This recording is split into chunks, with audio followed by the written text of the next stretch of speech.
पर है त्रिपुरा में? क्या भारी बहुमत के साथ जीतने वाले हैं या फिर नेक टू नेक चल रहा है यहाँ पर? देखिए, हम त्रिपुरा के अंदर हमारी सीटें भी बढ़ाएंगे और वोट प्रतिशत भी हमारा बढ़ेगा। और इसका सबसे बड़ा परिचायक है कि यहां पर जिस कांग्रेस पार्टी के ऑर्गेनाइजेशनल कैडर के सैकड़ों लोगों की हत्या कम्युनिस्ट शासन में हो गई थी, वो कांग्रेस पार्टी ने बहुत कम सीटें लेकर कम्युनिस्टों के साथ समाधान किया है। और जो कम्युनिस्ट पार्टी कभी त्रिपुरा में किसी के साथ नहीं जाती थी, वो कम्युनिस्ट पार्टी ने भी कांग्रेस के साथ समाधान किया है। इसका मतलब है वो दोनों ये बात को स्वीकार कर चुके हैं कि हम अकेले भारतीय जनता पार्टी को नहीं हरा सकते, और ये हमारे लिए बहुत अच्छी पोजीशन है। मैं मानता हूं कि हम त्रिपुरा में हम अब तक का हमारा सबसे अच्छा परिणाम इस बार लेकर आएंगे। तो ये अगर गठबंधन तय है, तो जब गठबंधन इस तरह बन रहा है कि कांग्रेस, लेफ्ट पार्टीज, मतलब everybody get together to defeat BJP, ये एक सोची समझी अगर रणनीति है, तो क्या ये आप समझते हैं इसके लिए एक it's a big challenge for the BJP? देखिए, आप पत्रकार है इसलिए इस तरह से सोच रही है स्मिता जी। मैं मेरी पार्टी का कार्यकर्ता हूं, मैं इसको अलग दृष्टिकोण से देखता हूं। मेरी पार्टी को इससे आत्मविश्वास बढ़ना चाहिए, क्योंकि हम इतने ताकतवर हो गए हैं कि कोई अकेला लड़ना नहीं चाहता। अगर ताकतवर हुए हैं तो हमने एक आत्मविश्वास के साथ जनता के बीच में जाना चाहिए, और हमने 5 साल में जो करा है वो बताना चाहिए। जो हमने बताया अब तक के चुनाव परिणाम के अंदर, मैंने 4 रैलियां करी हैं, 3 रोड शो करे हैं। मैं आपको बताता हूं कि आज का रोड शो का जो दृश्य मैंने देखा है, मैं कई बार त्रिपुरा है, पार्टी अध्यक्ष के नाते भी आया हूं, कैंपेन में भी आया हूं, गृह मंत्री के नाते भी आया हूं, और चुनाव के बगैर भी आया हूं, मगर ऐसा दृश्य मैंने मेरे जीवन में नहीं देखा। जी, वो मैंने देखा, भीड़ बहुत थी। लेकिन जो त्रिपुरा के जो लोग हैं वो अक्सर कहते हैं कि जो लोगों की जो सोच है वो सेंटर लेफ्ट है ज्यादातर। लेकिन पिछले इलेक्शन में आपने चलो पलटाई का जो नारा दिया था, उसके बाद क्या आपको लगता है कि विश्वास अभी भी लोगों का आपकी पार्टी पर है? देखिए, चलो पलटाई का नारा आप सरसरी तौर पर देख रहे हैं। हमने सरकार बदलने के लिए चलो पलटाई नहीं कहा था, मुख्यमंत्री बदलने के लिए चलो पलटाई नहीं कहा था, या पार्टी इन पावर बदलने के लिए चलो पलटाई नहीं किया।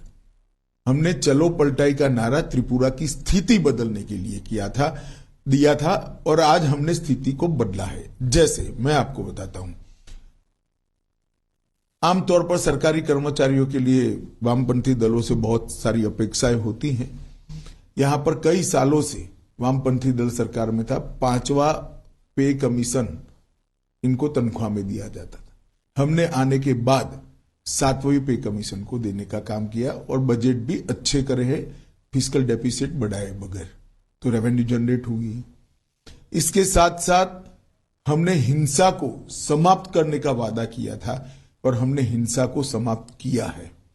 हमने नशे के कारोबार को, जो बांग्लादेश से सीमाओं से आता है, उसको रोकने का वादा किया था।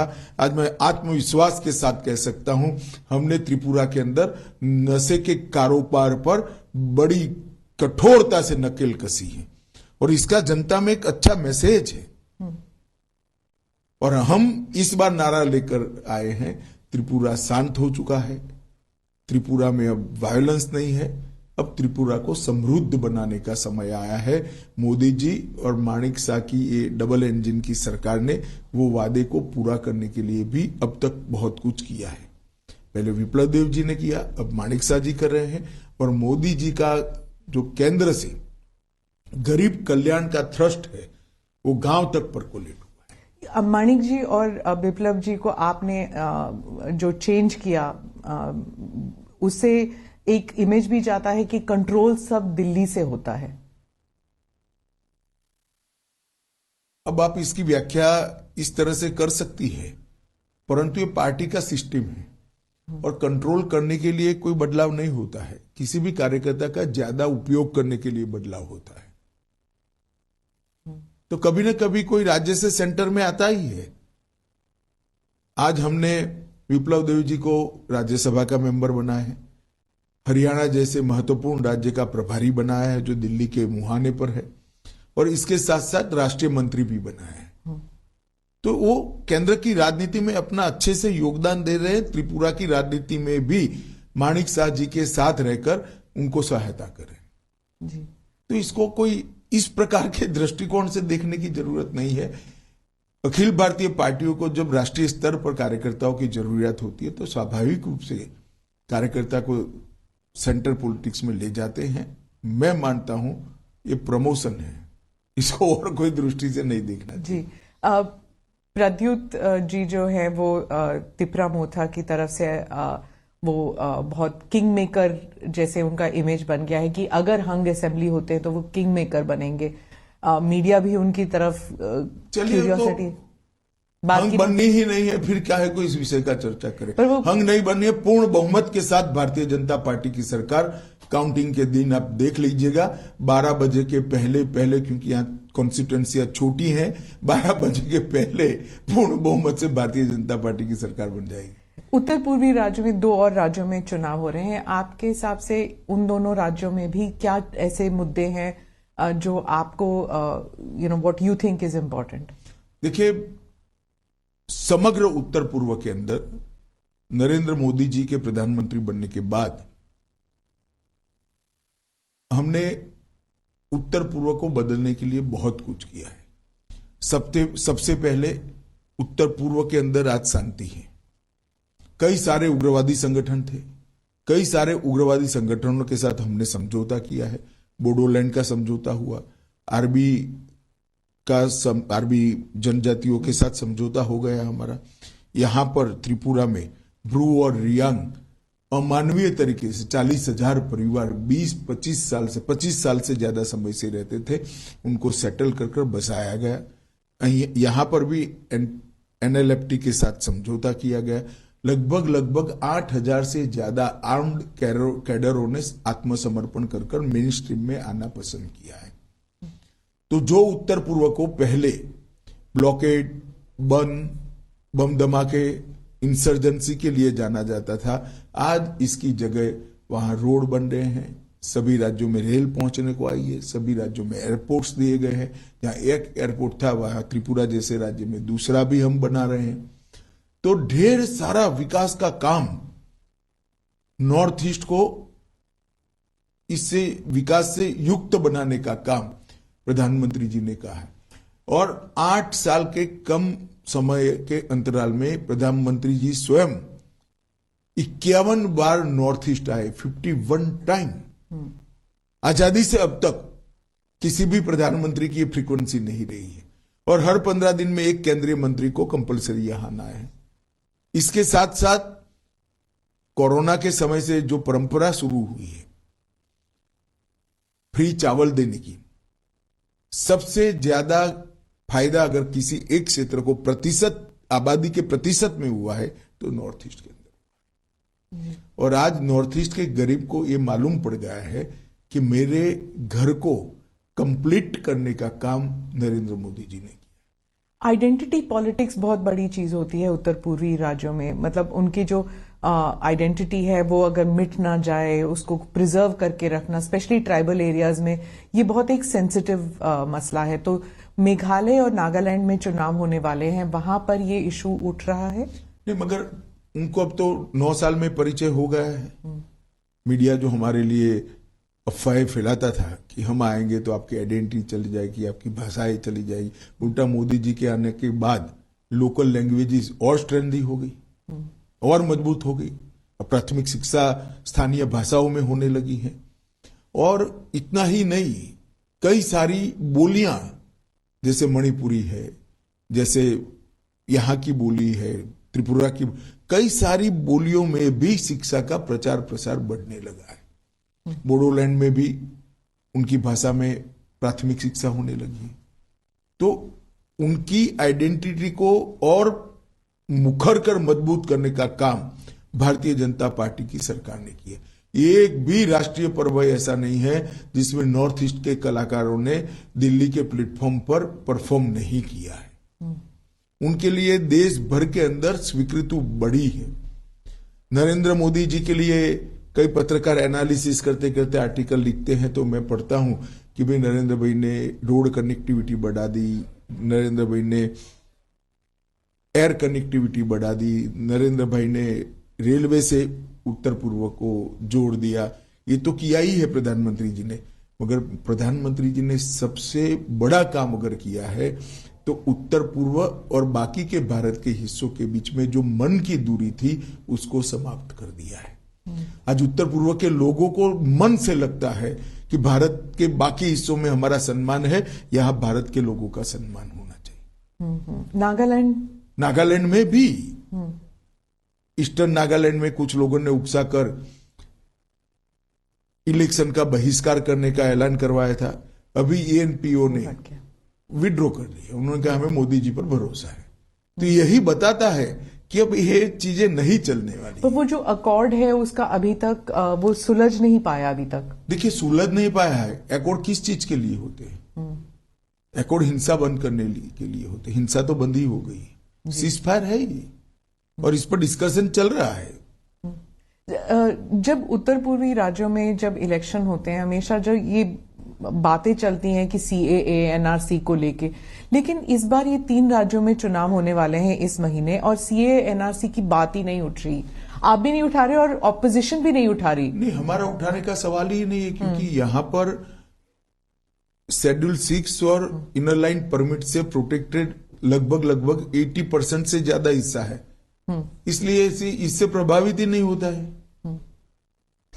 सर, जनजाति लोगों की जो समस्याएं हैं उनको किस तरह दूर किया हुआ है बीजेपी ने, और ऐसा आपको क्यों लगता है कि जो जनजातीय समुदाय है बीजेपी को वोट देगी इस बार? देखिए मैं आपको बताता हूं, जनजातीय समुदाय की बहुत सारी दिक्कतें थी। एक तो मन से वो उनकी स्वीकृति चाहते थे। नरेंद्र मोदी जी ने बड़े प्यार से जनजातियों को गले लगाने का काम किया है। इतने सालों के बाद पहली बार कोई राष्ट्रपति जनजातीय समाज से बनी है। इतने सालों के बाद पहली बार जनजातीय गौरव दिवस भगवान बिरसा मुंडा की जन्मदिन के पर मनाया जा रहा है। इतने सालों के बाद 1857 से पहले से जिन जनजातीय स्वतंत्रता सेनानियों ने देश को स्वतंत्र कराने के लिए योगदान दिया, इसके 10 बड़े बड़े म्यूजियम 200 करोड़ की लागत से बनाए जा रहे हैं। एकलव्य स्कूल लगभग 300% बढ़ जाएंगे। तो ये बहुत बड़ी उपलब्धि है। उनको लगता है कि ये सरकार हमारे लिए सोच रही है। इसके साथ साथ देश भर के जो गरीबों को फायदा हुआ, वो पूरा फायदा जनजातीय समाज को किसी भी भेदभाव के बगैर मिला है। मैं स्पष्टता से कह सकता हूं, कांग्रेस के शासन में नहीं होता था। आज गरीबों को घर मिल रहा है, तो क्योंकि जनजातीय समाज में सबसे ज्यादा गरीबी थी, सबसे ज्यादा फायदा उनको हुआ है। घर में पानी पहुंच रहा है, उनके घर में बरोबर पहुंच रहा है। गैस का सिलेंडर मिला है, उनको भी मिल रहा है। 5 लाख तक का हेल्थ का कार्ड मिल रहा है, तो उनको भी मिल रहा है। मुफ्त चावल उनको भी मिल रहा है। ढेर सारी चीजें जो मोदी जी ने आम गरीबों के लिए की, इसका किसी भी भेदभाव के बगैर उसका फायदा जनजातियों को मिला है।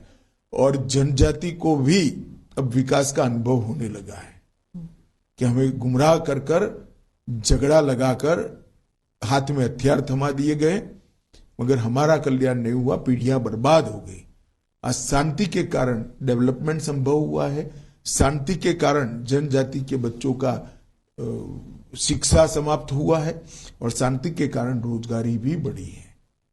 और ये जो नरेंद्र मोदी जी का संदेश है, विकसित नॉर्थ ईस्ट, पूरे भारत में इंजीनियरिंग अजूबा माने जाएंगे। इस प्रकार के double decker bridge north east के अंदर बने हैं। 2024 के पहले नॉर्थ ईस्ट की सभी राजधानी रेल और एयर इससे जुड़ जाएगी। ये कोई छोटी बात नहीं है जी। आप मिलिटेंसी की बात करते हैं तो मैं अब दक्षिण की ओर रुख करती हूँ। आप सैटरडे को, शनिवार को आप कर्नाटका में थे और आपने पीएफआई की बात की कि बीजेपी की सरकार है जिसने पीएफआई को बैन किया, और थोड़ा सा उसमें विवादास्पद बयान ये भी था कि कांग्रेस जो है वो पीएफआई को उकसा रही थी। तो वहां पर जो कर्नाटका के जो कांग्रेस लीडर्स हैं वो इस बात से काफी नाराज हैं। कि ये टिपिफाई किया आपने कि कांग्रेस और पीएफआई एक थी? मैंने ऐसा नहीं किया कांग्रेस और पीएफआई एक थी। मैंने ये कहा कि पीएफआई के कैडर पर अलग अलग प्रकार के केस थे, वो केस को समाप्त करने का प्रयास कांग्रेस सरकार द्वारा किया गया, जिसको कोर्ट ने रोका है। अब इसमें इनको बुरा लगाने जैसा क्या? या तो आप प्रयास न करते, प्रयास करोगे तो सुनना पड़ेगा। और दूसरी ओर हमने पीएफआई को बैन किया है, सफलतापूर्वक बैन किया है। और मैं मानता हूं कि पीएफआई इस देश में धर्मांधता और कट्टरता बढ़ाने वाला ऑर्गेनाइजेशन था। टेररिज्म का एक प्रकार से रॉ मटेरियल तैयार करने का वो लोग प्रयास कर रहे थे। कई ऐसे डॉक्यूमेंट मिले हैं जो बताते हैं कि इनकी गतिविधियां देश की एकता और अखंडता के लिए अच्छी नहीं थी। तो हमने वोट बैंक की पॉलिटिक्स से ऊपर उठकर इस पर कठोरतापूर्वक बैन लगाने का फैसला किया है। पर इतने साल क्यों लग गए? मतलब सब जानते थे, खासकर कर्नाटका में सब जानते थे कि पीएफआई जो है वो टेररिज्म के साथ थी। देखिए, एक समय था जब पीएफआई दक्षिण कर्नाटक और केरल का प्रॉब्लम था। जब हमने बैन लगाने का फैसला दिया, इस वक्त पीएफआई ने देश भर में अपना काम फैलाने का शुरुआत भी कर दी थी, काफी हद तक फैला भी चुके थे। और कुछ इस प्रकार की एजेंसियों के पास सूचनाएं भी आई जिसमें देरी करना या शंका का लाभ देना ठीक नहीं था। इसलिए हमने इस पर निर्णय किया और कठोरता के साथ बैन लगाया है, और बहुत अच्छे तरीके से समाज में कोई रिएक्शन आइदर और साइड से नहीं आया है। जी, आप पुत्तूर गए थे और वहां पे आपने भारत माता मंदिर का उद्घाटन भी किया था। ये दूसरा है शायद भारत माता मंदिर।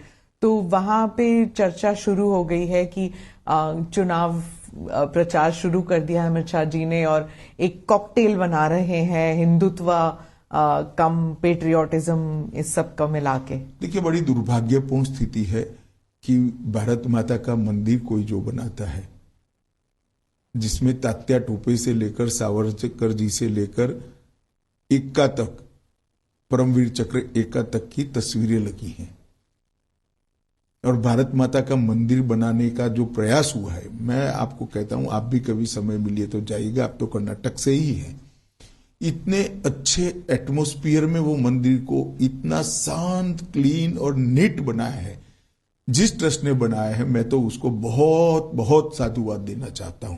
और अगर वो भारत माता के मंदिर में जाने से मुझ पर कोई आरोप लगता है तो सभी आरोपों को मैं स्वीकार भी करता हूं और स्वागत भी करता हूं। सिद्धरामैया जी और डीके शिव कुमार कह रहे हैं कि आप अमित शाह जी और मोदी जितनी बार भी आए, कर्नाटका के लोगों ने तय कर लिया है कि बीजेपी की सरकार नहीं आएगी इस बार।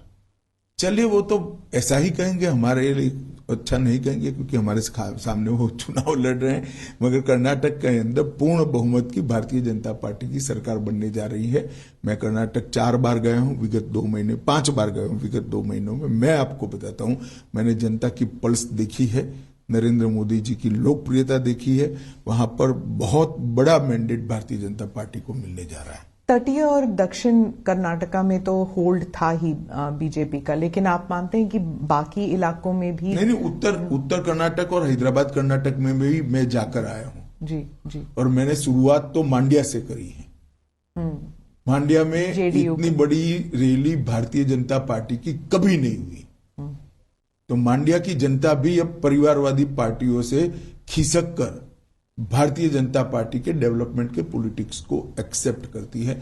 मैं मानता हूं बहुत शुभ चिन्ह है कर्नाटक की राजनीति के लिए। जेडीएस जो है वो भी कह रही है कि हम पर परिवारवाद का आरोप लगाते हैं अमित शाह जी, लेकिन उनके पार्टी में भी तो इतने सारे लोग हैं जो second generation, third generation politicians हैं। देखिए, सेकंड जनरेशन, थर्ड जनरेशन में जो काम करते हैं, ऐसे लोग मेरी पार्टी में भी है जी। मगर मेरी पार्टी में ऐसा नहीं है कि पार्टी का अध्यक्ष उसके बाद उसी के परिवार का व्यक्ति अध्यक्ष बनेगा, या तो पूरा का पूरा परिवार एमपी या एमएलए बन जाएगा।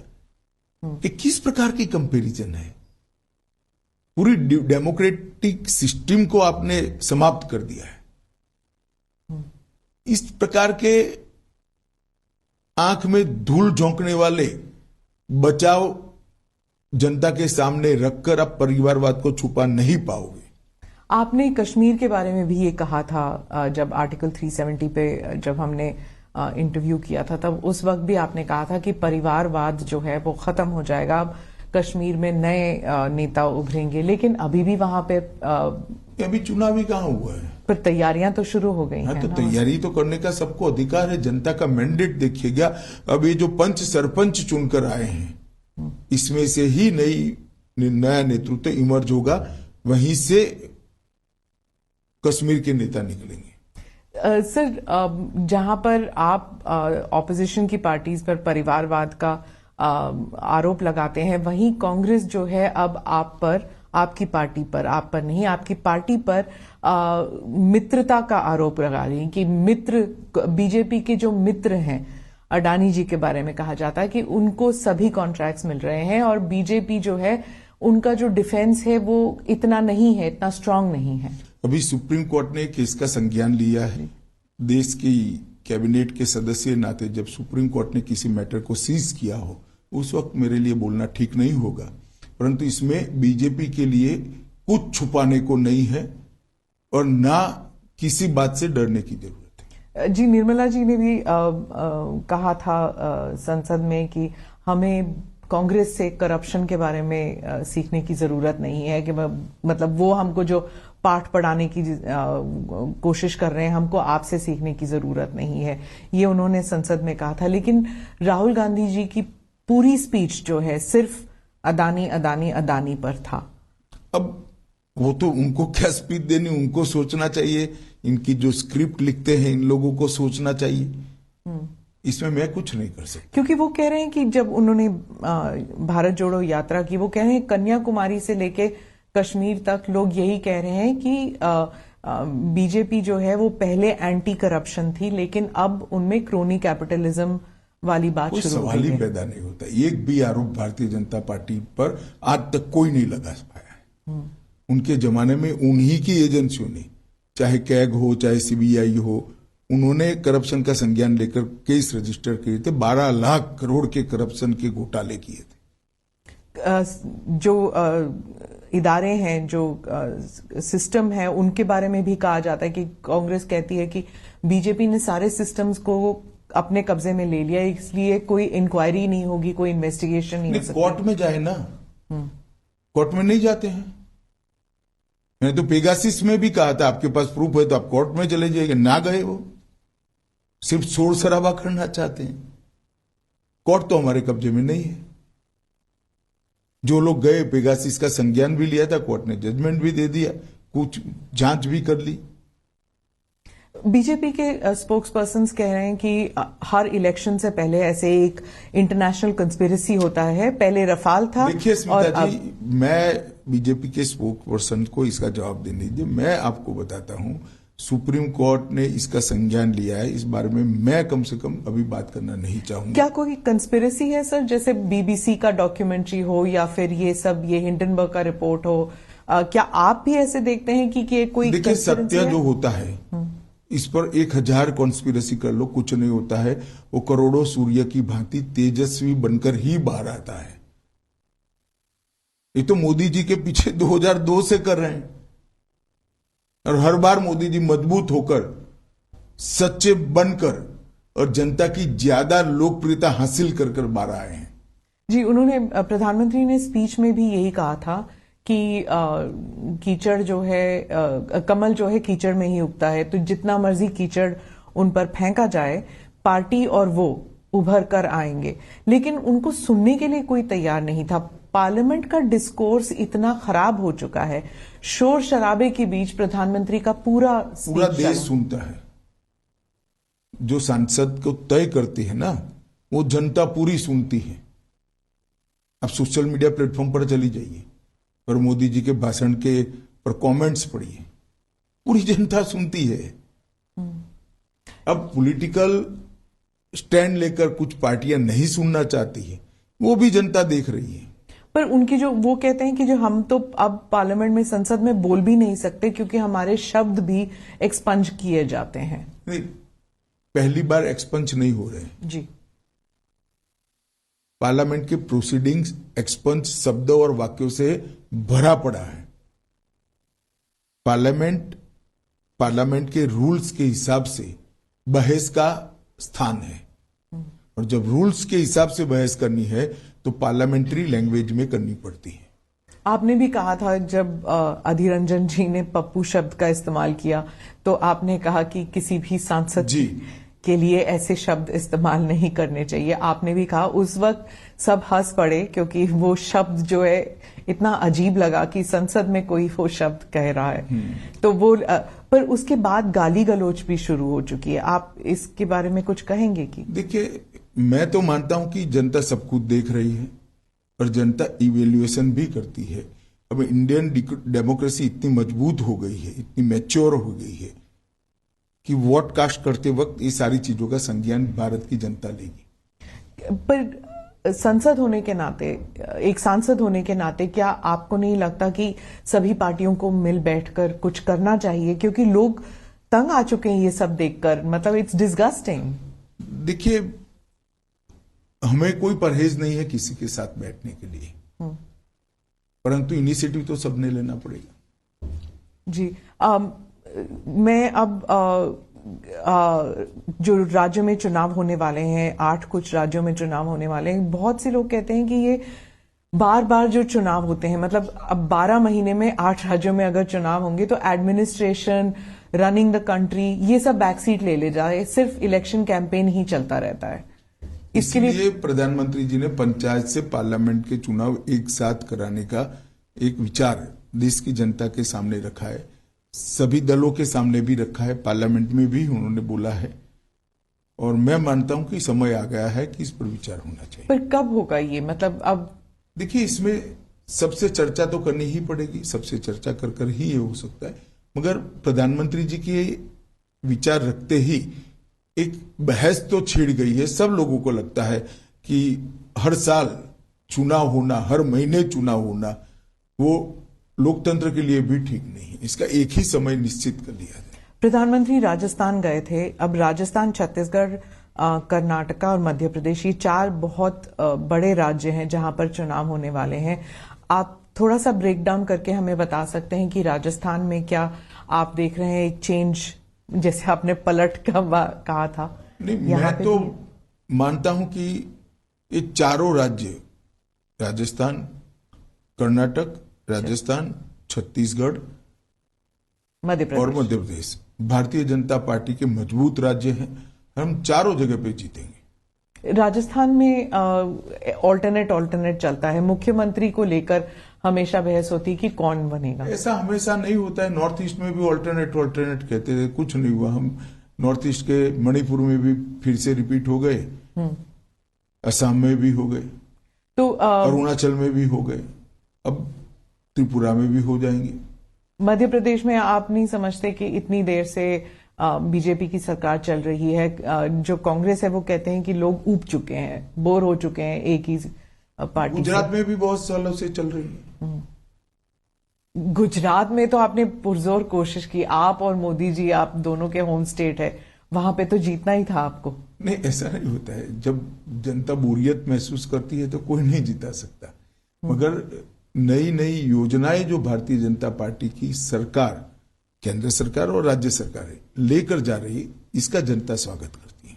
मोदी जी की लोकप्रियता का जनता स्वागत करती है, और मोदी जी ने देश को जिस जगह से जिस जगह पे पहुंचाया है उसका जनता स्वागत करती है। वो अप्रिशिएट करते हैं कि इस देश को पूरी दुनिया में सम्मान दिलाने का काम नरेंद्र मोदी जी ने किया है। हमारे देश को सुरक्षित करने का काम नरेंद्र मोदी जी ने किया है। हमारे देश के अर्थतंत्र को 11वें नंबर से 5वें नंबर पर पहुंचाने का काम किया है, और देश के सामने 5 ट्रिलियन अमेरिकी डॉलर की इकोनॉमी का लक्ष्य रखा है। इसके साथ साथ 60 करोड़ लोग जो आजादी के बाद छलावा हुआ महसूस करते थे कि संविधान ने हमें कुछ नहीं दिया, वो 60 करोड़ लोगों के जीवन स्तर को उठाने के लिए एक बहुत पवित्रता के साथ सफल प्रयोग कर उनके जीवन स्तर को उठाया गया है। G20 जो चलने वाला है पूरे कंट्री में, you have so many events, इसके बारे में ये भी कहा जाता है कि जहां पर भारत को एक शोकेसिंग हो रही है, भारत के राज्यों की शोकेसिंग हो रही है, वहीं इसको एक इलेक्शन के तौर पर भी इस्तेमाल किया जाएगा, इलेक्शन प्रोपेगेंडा या इलेक्शन कैंपेन के तौर पर, क्योंकि मोदी जी के छवि को लेकर सब जगह बात होगी और वर्ल्ड लीडर्स जो हैं वो मोदी जी के साथ आएंगे, तो it will be use for domestic purpose also. नहीं तो क्यों ना हो। अगर मोदी जी के समय में ही G20 का नेतृत्व तो भारत को मिला है और यशस्वी तरीके से अगर G20 की पूरी समिट सफलता से समाप्त होती है तो मोदी जी को यश मिलना ही चाहिए। क्यों ना मिले? किसको मिले? तो अपोजिशन को मिले, स्वाभाविक रूप से प्रधानमंत्री जी को मिलेगा। और जिस प्रकार से उन्होंने आयोजन किया है, पूरी दुनिया आश्चर्यजनक तरीके से देख रही है। किसी भी देश में G20 की सीरीज ऑफ मीटिंग्स को 4 या 5 शहर के बाहर नहीं ले जा पाए। हमने हर राज्य को मौका दिया है। इतने बड़े देश में कोई राज्य और कोई केंद्र शासित प्रदेश छूटा नहीं है। ये बहुत बड़ी उपलब्धि है और कितनी तैयारी करनी पड़ती है इसके लिए। और आज समग्र भारत की विविधता का, अलग अलग हमारी संस्कृतियों का, अलग अलग खान पान, अलग अलग वेशभूषा, अलग अलग प्रकार की भाषाओं का मैसेज लेकर पूरी दुनिया वापिस जाएगी। बीजेपी के बारे में कहा जाता है हर चीज जो है वो गाजे बाजे के साथ किया जाता है, G20 भी वैसे ही किया जा रहा है। कंटेंट अगर हो या ना हो, लेकिन उसको प्रोजेक्शन, उसकी मार्केटिंग बहुत अच्छी तरह होनी चाहिए। देखिए, मार्केटिंग का बेसिक सिद्धांत है, प्रोडक्ट अच्छी हो तो ही लॉन्ग टर्म में मार्केटिंग सफल होती है। ये आपने वही गुजराती वाली बात कही। बेसिक सिद्धांत है। और अगर प्रोडक्ट अच्छी है तो उसको गाजे बाजे के साथ मार्केट करना ही चाहिए। तो प्रधानमंत्री जी का जो काम है वो क्यों भारतीय जनता पार्टी का कार्यकर्ता गौरव के साथ देश और दुनिया के सामने न रखे। 75 साल के अंदर भारत को इतनी तेजी से आगे बढ़ाने के लिए जो प्रयास हुए हैं, सिर्फ प्रयास नहीं, सफलता भी मिली है, उसको गौरव के सामने देश और दुनिया, गौरव के साथ देश और दुनिया के सामने रखना चाहिए। और मैं मानता हूं ये प्रधानमंत्री जी का सिर्फ गौरव नहीं हो रहा है, पूरे भारत का हो रहा है। ये भी कहा जाता है कि बीजेपी जो है वो जम्मू कश्मीर को लेकर कहा जा रहा था कि बीजेपी जो है वो इट इज राइटिंग अ री इमेजिन्ड हिस्ट्री। मतलब करंट जो है वो तो चल ही रहा है, लेकिन हिस्ट्री को भी रीराइट कर रहा है। कश्मीर को लेकर कहा जाता था और it's said about the rest of the country also कि आप जो हैं वो you are talking about a past which you want to erase a certain past, कि मुगलों को इरेज कर देते हैं, जो नेहरू जी का कंट्रीब्यूशन है उसे इरेज किया जा रहा है। 370 के रेफरेंस में कहती है, सिर्फ 370 नहीं तो नेहरू जी के कारण 370 ही आया। तो हमारा तो एजेंडा है 1950 से डाला, तब से है कि नहीं होना चाहिए था, इससे देश का नुकसान हुआ है और अब ये सिद्ध भी हो रहा है। जिस तरह से जम्मू कश्मीर के अंदर डेवलपमेंट हो रहा है, जम्मू कश्मीर में जिस तरह से आतंकवाद धीरे धीरे धीरे समाप्त हो रहा है, सारे आंकड़े आप देखिए, ढेर सारा परिवर्तन जम्मू कश्मीर में हो ही रहा है। और बाकी राज्यों में जो हो रहा है वहां पर भी आप जैसे कह रहे हैं कि रीनेमिंग ऑफ सिटीज, आपने लखनऊ को रीनेम करना है, हर चीज, मतलब जो मुगलों का जो कंट्रीब्यूशन है उसे हटा दीजिए, नेहरू परिवार का जो कंट्रीब्यूशन है उन्हें कंट्रीब्यूशन कोई नहीं हटाना चाहिए, ना हम भी हटाना चाहते हैं, परंतु इस देश की परंपरा को अगर कोई स्थापित करना चाहते तो इसमें किसी की आपत्ति नहीं। और जो रीनेमिंग ऑफ सिटीज की बात चल रही है, देखिए, एक भी शहर ऐसा नहीं है जिसका पुराना नाम न हो और बदला है। इसको हमने बहुत सोच समझकर, हमारी सरकारों ने फैसले लिए हैं और हर सरकार का विधायी अधिकार है।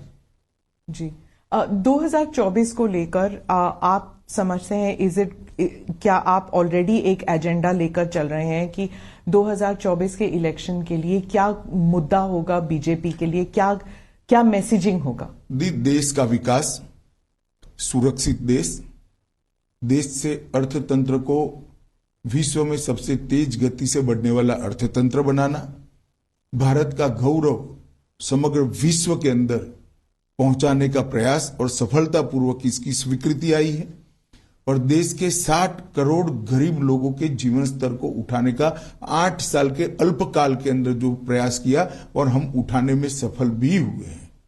और ढेर सारी सिद्धियां, रेलवे में आमूलचूल परिवर्तन हो रहा है, अंतरिक्ष के क्षेत्र में नई नीति बनकर आज हम अंतरिक्ष के क्षेत्र में भी लीडर बनने के लिए तैयारी कर रहे हैं, ड्रोन की पॉलिसी बनकर ड्रोन के क्षेत्र में भी हम आगे बढ़ रहे हैं, खदानों के क्षेत्र में भी बहुत सारी पॉलिसी हमने तय की है, इंडस्ट्रियल डेवलपमेंट के लिए मेक इन इंडिया को सफल बनाने के लिए, भारत समग्र विश्व में उत्पादन का हब बने, इसके लिए ढेर सारी नीतियां बनाकर इनमें सफलतापूर्वक प्रयास किया है।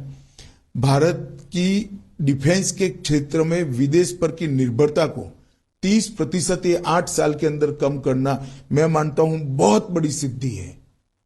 वामपंथी उग्रवाद लगभग समाप्ति के आरे पर है।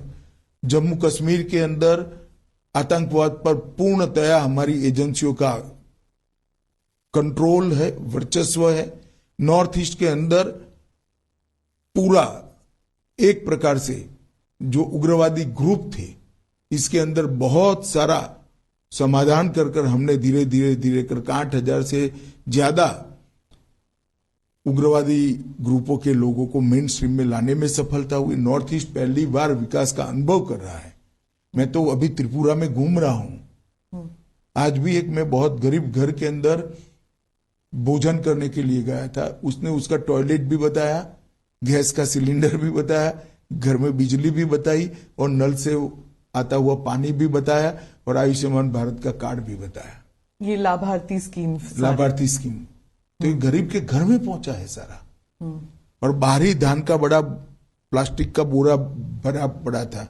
मैंने कहा माई क्या करोगी, धान को धीरे धीरे यूज करोगी? कि ना, अब तो फ्री चावल मिलता है, इसको हम बेच लेंगे, सरकार धान खरीदती भी है, भाजपा की सरकार, इसको हम बेच देंगे और हमारा खाने का अनाज तो चावल तो मोदी जी भेज रहे हैं।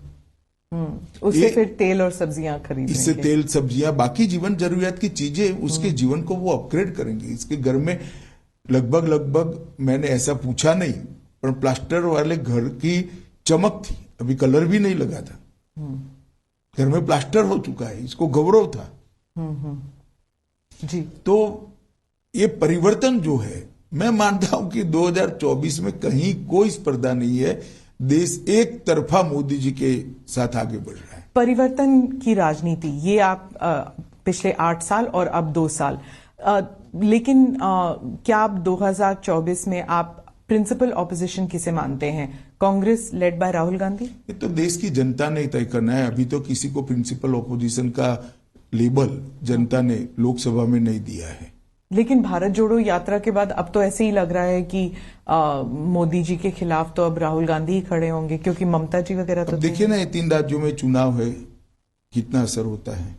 राहुल गांधी तो आए नहीं कैंपेन करने के लिए, त्रिपुरा तो आए नहीं। वो आना ना आना उनकी फुर्सत का सवाल है, परंतु परिणाम तो आना चाहिए ना। देखिए ना क्या आता है अभी काउंटिंग के दिन। लेकिन 3 राज्यों में है, नागालैंड, मेघालय और त्रिपुरा, तीनों पुराने कांग्रेस के राज्य हैं जी। कितनी मजबूती मिलती है देखते हैं परिणाम में। पर वो अब गठबंधन के साथ इलेक्शन, गठबंधन में भी तो मिलेगी, सीट शेयरिंग किया उन्होंने। हाँ। लेकिन कांग्रेस पार्टी कहती है कि राहुल गांधी के भारत जोड़ो यात्रा से बीजेपी काफी रैटल हो गई है, डर गई है कि राहुल गांधी का इमेज चेंज हो गया है। चलिए, वो उनका एक विचार है। मैं नहीं मानता कि इस प्रकार की बातों को देश की जनता सही मानती है। जब आप होम मिनिस्टर बने थे, आपका क्या गोल था और आप उसको अचीव करने में किस हद तक कामयाब रहे हैं? इस प्रकार से सिमट कर कहना मेरे लिए बहुत कठिन होगा, परंतु मैं इतना निश्चित मानता हूं कि मोदी जी के नेतृत्व में भाजपा सरकार ने जो नीतियां बनाई है, वो नीतियों ने भारत को विश्व के फलक पर पहुंचाने का काम किया है। भारत के अंदर ढेर सारे सकारात्मक परिवर्तन हुए हैं।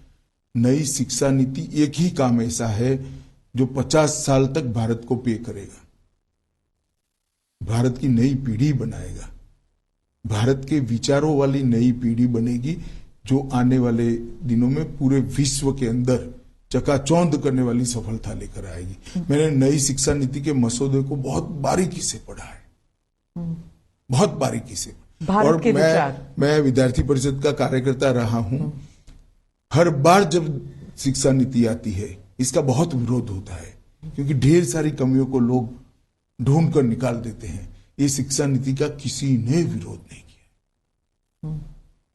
क्या पढ़ा ही नहीं होगा? नहीं, ऐसा नहीं होता। शिक्षाविद तो पढ़ते ही है और बेबाकी से अपने विचार भी रखते हैं जी, परंतु इम्प्लीमेंटेशन की शुरुआत भी हो रही और सार्वत्रिक इसका स्वागत हो रहा है जी। मैं तो कई जगह इसके सेमिनार में भी गया हूं। इंटरनल सिक्योरिटी को लेकर आपके क्या व्हाट वर योर गोल्स? जैसे आपने 370 वाला किया, आपने आर्टिकल 370 वाज प्राइम आपके उसमें, तो इसके अलावा जम्मू कश्मीर के अलावा नक्सलवाद को खत्म करना क्या था? 3 हॉटस्पॉट वाले जगह थी इंटरनल सिक्योरिटी की दृष्टि से। मोदी जी के 9 साल के शासन में तीनों जगह पर शांति प्रस्तापित होने लगी है। वामपंथी उग्रवाद बिहार और झारखंड लगभग समाप्ति हो चुकी है। छत्तीसगढ़ में भी हमने सिक्योरिटी वैक्यूम को भरा है। मुझे भरोसा है कि बहुत कम समय के अंदर भी ही वहां पर हमें सामान्य स्थिति बनाने में, बहाल करने में फायदा होगा। 20 साल के बाद पहली बार हताहत होने वाले नागरिक और सुरक्षा कर्मियों का योग 100 के नीचे आया है 20 साल के बाद, और 1/3 जिले रह गए हैं। बहुत बड़ी उपलब्धि है। इसी तरह से जम्मू कश्मीर में भी टेररिज्म से रिलेटेड सभी प्रकार के आंकड़े, जब से टेररिज्म शुरू हुआ तब से लेकर आजकल सबसे अच्छी स्थिति में। करोड़ों यात्री जम्मू कश्मीर जा रहे हैं, सुरक्षा से यात्रा कर कर वापिस आ रहे, टूरिस्ट जा रहे हैं, कोई दिक्कत नहीं है। इतने बाय एयर पैसेंजर कभी नहीं गए थे जितने अभी गए हैं। तो ये बहुत बड़ा परिवर्तन है और नॉर्थ ईस्ट में आप देख ही रही है। खालिस्तान जो मूवमेंट है उसके जो टेररिस्ट हैं बाहर से उनको समर्थन दे रहे हैं। इंटरनली इंडिया में भी जैसे चंडीगढ़ में भी कुछ लोग निकले थे बाहर। वायलेंस बढ़ता जा रहा है, खालिस्तान जैसे वर्ड फिर से इस्तेमाल होने लग गए हैं। देखिए, ये सालों से होता है, हम इस पर गंभीरता से वॉच बनाए रखे हुए हैं।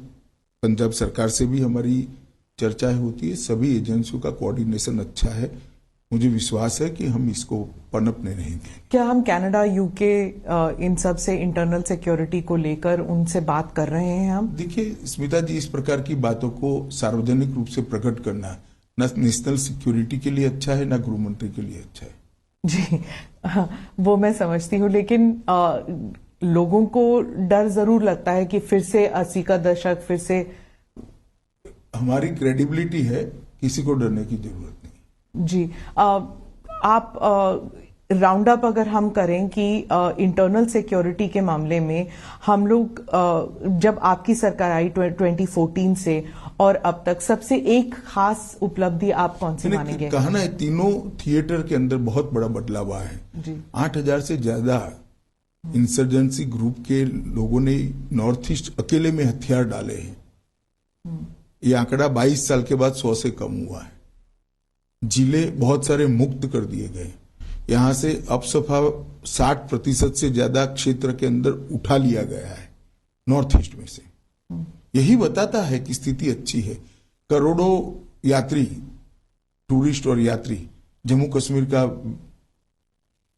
टूर कर कर, दर्शन कर कर अमरनाथ का और वैष्णो देवी का सफलता से आनंद के साथ वापस। जम्मू कश्मीर में आपने कहा था कि स्टेटहुड वापस आएगा, आपने ये वादा किया था कि नहीं, मैंने बहुत स्पष्ट वादा किया था, एक चुनाव के बाद आएगा, और जम्मू कश्मीर के चुनाव के। और जम्मू कश्मीर का चुनाव अभी आप नहीं कह सकते? नहीं, मैं नहीं कह सकता, मगर मतदाता सूची बनाने का काम अब लगभग समाप्ति पर है। फिर इलेक्शन कमीशन ने कॉल लेनी है।